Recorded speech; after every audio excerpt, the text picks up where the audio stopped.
முல்லைத்தீவு ஒட்டுசுட்டான் பிரதேசத்தில் அதிகரித்துள்ள சட்டவிரோத மணல் அகழ்வு செயற்பாடுகளுக்கு போலீசாரே காரணம் என வன்னி மாவட்ட நாடாளுமன்ற உறுப்பினர் துரைராசா ரவிகரன் குற்றம் சாட்டியுள்ளார். அத்தோடு விடுதலை புலிகளின் காலத்தில் இவ்வாறான சட்டவிரோத செயற்பாடுகள் இடம்பெற்றதில்லை என குறிப்பிட்ட நாடாளுமன்ற உறுப்பினர் விடுதலை புலிகள் முறையாக சட்டம் ஒழுங்கினை பாதுகாத்ததாகவும் சுட்டிக்காட்டினார். ஒட்டுசுட்டான் பிரதேச அபிவிருத்தி ஒருங்கிணைப்பு குழு கூட்டம் நேற்று இடம்பெற்றது. இந்நிலையில் ஒட்டுசுட்டான் பிரதேசத்தில் சட்டவிரோத மணல் அகழ்வு செயற்பாடுகள் அதிகரித்திருப்பதாகவும் அதனை கட்டுப்படுத்த நடவடிக்கை எடுக்க வேண்டும் என்ற முன்மொழிவு ஒன்றை ஒட்டுசுட்டான் பிரதேச செயலாளர் அபிவிருத்தி குழுவில் முன்வைத்தார். இதன்போது கருத்து தெரிவிக்கும் போதே நாடாளுமன்ற உறுப்பினர் துரைராசா ரவிகரன் மேற்கண்டவாறு தெரிவித்துள்ளார்.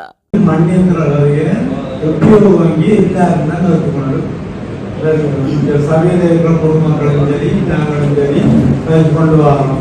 சட்டம் ஒழுங்கு சீராக இருக்கிற அதையை மட்டும் ஒரு இந்த சட்டம் ஒழுங்குக்கு பொறுப்பாக இருக்கிறார்கள் சொல்லாது.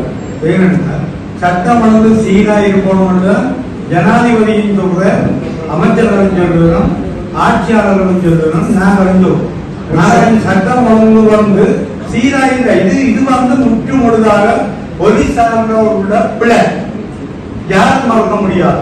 போலீஸ் சட்டம் முழு சட்ட மீறல்னா இந்த மண்ணகல் இப்படி நடக்கிறாரு காரணம் சொல்றேன்.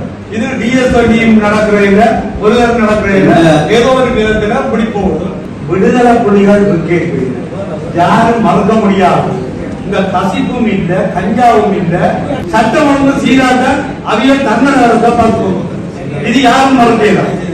இதுபோன்ற செய்திகளை உடனுக்குடன் அறிந்து கொள்ள தமிழ் பிளஸ் யூடியூப் சேனலை மறக்காம சப்ஸ்கிரைப் பண்ணுங்க, கமெண்ட் பண்ணுங்க, ஷேர் பண்ணுங்க.